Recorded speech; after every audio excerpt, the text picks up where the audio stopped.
have the unenviable task of not only debating Chris Twiss, who is an excellent lecturer and a very thorough presenter of information, but I also have the counterpoint, which is the robotic uterosacral ligament suspension being the better option for patients. I have no relevant disclosures. So robotic uterosacral ligament suspension. What is that? I mean, that's not an operation that really jumps off the page. That's something that is really commonly done right now. It's probably, and as you know, we'll go through the references of what we're citing here for our arguments, much more largely done in the urogynecology literature and not so much in the hands of urologists. But I will start by conceding that Dr. Twiss is not wrong. The robotic sacrocolpopexy is an excellent operation and really is durable, and for a lot of patients, it's very good. It's durable, safe, and admittedly is my go-to procedure for a lot of my high-grade pelvic organ prolapse repairs. But uterosacral ligament suspension, especially when done minimally invasive and robotic, is not without its merits, and this is what I'm here to hopefully highlight and argue today. It is also safe. It's also very effective, and you'll see from the pooled data that we were able to find that there are similar success rates noted. The other benefit is that it's a mesh-free repair. And so again, as Dr. Twiss had highlighted, a lot of patients are concerned about mesh, and even the FDA is extremely concerned about mesh. And sometimes we just can't get over that stigma with mesh, and a lot of patients will get scared away from certain repairs if they involve a mesh operation, even when we're dealing with stress incontinence. And so when you offer somebody something mesh-free that can be just as effective, patients really get a lot of interest generated for that. Apical suspensions, I think regardless of the approach, most are relatively successful. Apical support is key to long-lasting repairs for all pelvic organ prolapse operations. So even if you're doing an isolated cystocele or rectocele, for example, you're going to be supporting the apex in some respect as well, and that's just a part of that operation. So it really shouldn't be looked at in isolation. You're really treating the entire vaginal support with most approaches that we're doing. One large analysis looking at laparoscopic pectopexy, which we won't even talk about today, abdominal sacrocolpopexy, uterosacral ligament suspension, and lateral ligament suspension, which is another support structure within the pelvis, reported outcomes ranging anywhere from 67 to 100%. This is looking at over 20 studies with greater than 2,000 patients. All sacrocolpopexy was associated with a higher risk of bladder and bowel injury, and then postoperative bleeding and constipation. So this is not something that should be taken lightly, especially when there are safer alternatives, despite the effectiveness of sacrocolpopexy. Uterosacral ligament suspension repairs are associated with shorter operative times, but a higher rate of ureteral injury. But as Dr. Twiss highlighted, if you switch to the laparoscopic or robotic approach, the ureteral injury rates go much lower and almost are completely eliminated because you're higher up on the repair, where you're less likely to encounter the ureter, and you have better visualization of the ureter with the laparoscopic and robotic approaches. Traditionally, uterosacral ligament suspension was a transvaginal procedure, as mentioned. It addresses the apex exclusively with this, and it's often coupled with vaginal or laparoscopic hysterectomy, or as the apical portion for other transvaginal pelvic organ prolapse repairs. As a result of the adoption of laparoscopy, gynecologists also began performing apical procedures with this route, and it became preferable to transvaginal repairs when anticipating abdominal pathology as well. So if you're anticipating hysterectomy or any other abdominal operation, this became much more appealing. Lap and open results seemed equivalent, but adoption was slow with the laparoscopy, as mentioned, because of the steep learning curve, and robotics changed the learning curve to allow widespread adoption for all applications. Many studies of the uterosacral ligament suspension are done with concomitant hysterectomy. The uterosacral ligament, just for reference, is identified by placing traction on the uterus, and you'll see a fascial condensation rise up overlying the piriformis muscle. Again, the higher approach from the lap and robot approaches mean that the ureters are further away from danger versus the transvaginal repair. And you can place multiple sutures through either the right side only or bilateral uterosacral ligament with great visualization. And then these sutures are passed through the vaginal cuff or pericervical tissue and then secured to suspend the vaginal apex.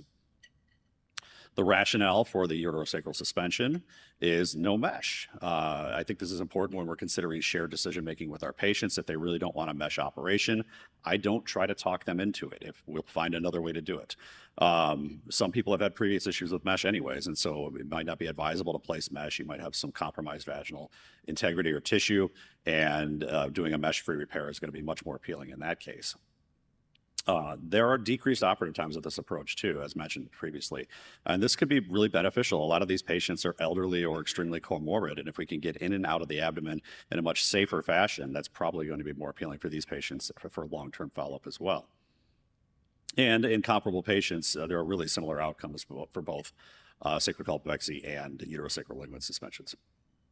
So is Dr. Twist right?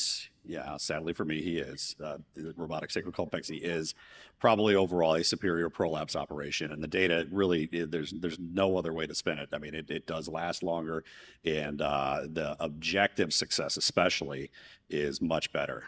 So anatomic results, subjective results, complications, all are really favorable for the robotic sacrocolpopexy. But you know, the uterosacral ligament outcomes are still good when done robotically. One review by Patel et al. This is a U.S. study out of New Jersey, looked at robotic versus vaginal uterosacral ligament suspension, and really the robotic results are very similar, but success was, you know, in the 90% range as well too. The op times were similar, and this is again from a transvaginal approach, which the transvaginal operation for reference is actually a pretty quick operation, especially if it's fairly isolated. And overall, this group deemed that they were equivalent procedures. But they would prefer the robotic route if they're, again, performing something transabdominally or a concomitant uterine procedure as well, too. Hopefully they're avoiding the ureters. More results that I was able to find in the literature. And again, there are no direct comparisons between robotic sacrocolpopexy and robotic uterosacral ligament suspension, so it was difficult to reconcile the two of those. But in one retrospective cohort study where they looked for non-inferiority at 3 to 7 years follow-up, again, uterosacral ligament suspension and robotic sacrocolpopexy, generally, subjectively, very equivalent to each other, and objectively as well. But the robotic sacrocolpopexy group, again, had the problem with mesh complications, and there was 6% in this analysis here. And again, this is follow-up up to 7 years. Uterine sparing can also be performed very well with a uterosacral ligament repair. I thought the graphic here really shows the approach of identifying the uterosacral ligament and its relationship to the uterus. But this report looked at mesh robotic sacrocolpopexy versus laparoscopic abdominal sacrocolpopexy versus, I'm sorry, mesh or lap sacrocolpopexy versus laparoscopic uterosacral ligament suspension. And they used a running barbed suture for the uterosacral ligament suspension. And so they were able to make multiple passes through the uterosacral ligament and multiple passes through the pericervical fascia. And when they cinch this down, it does a nice job of really ascending the uterus and vagina and providing excellent support. And then you look at their uterine sparing method with mesh sacrocolpopexy, and you can see this is actually quite a complicated operation. You have to have a U-shaped graft. It has to go through the broad ligaments. Oops, sorry. Let me go back. Oh, thank you. All right, perfect. And you have to wrap it around. You're going near a lot of vascular structures. And I've tried one version of this operation before, and I'll never do it again. It's just really messy and very difficult to accomplish. I think the important take home from this study, though, is that if you can look at this graph on the right, the orange is when they're using their suture repairs robotically versus the sacrocolpopexy in the blue. They completely eliminated sacrocolpopexy as their treatment of choice because it's just so much more feasible and an equivalent prolapse repair to do a sutured repair that they completely abandon robotic sacrocolpopexy when they're doing uterine sparing in this case. Quality of life improvements are also excellent after robotic uterosacral ligament suspension. This analysis looked at 60 women after lap uterosacral ligament suspension. The overall success was 83%, so still significant and good. And there were quality of life improvements noted overall from pre-op. Significant improvement in voiding parameters, and so patients who come with a lot of urinary symptoms predominantly should be reassured that this is a good approach for them as well. And they concluded that the success was similar to laparoscopic abdominal sacrocolpopexy with a mesh-free alternative again. Last study we'll look at here is regarding lower urinary tract symptoms. These are not frequently looked at in apical repair studies, but nothing's worse. And we've all had these postoperative patients come in where you do a beautiful repair with a robotic sacrocolpopexy, and they come back and they've got urinary urgency, urinary frequency, and urge incontinence. And that's just absolutely devastating for these patients because they've traded one problem for something that, while maybe not as anatomically severe, can really interfere with their life as just as much, if not more. And you can see on the figure on the right that the urgency symptoms really are much more favorable in the uterosacral ligament suspension repairs compared to sacrocolpopexy. Mixed incontinence and pelvic pain were probably equivalent, and the only thing sacrocolpopexy had maybe benefit was the nocturia and dyspareunia. And this is all, again, subjective outcomes for patients.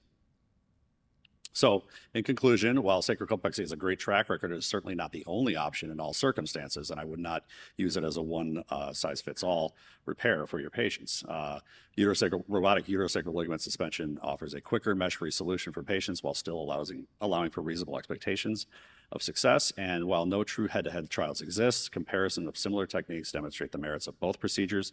So, in conclusion, I would also say that uterosacral ligament suspension should probably be in all of our armamentarium of those of us who are performing these procedures. So, thank you.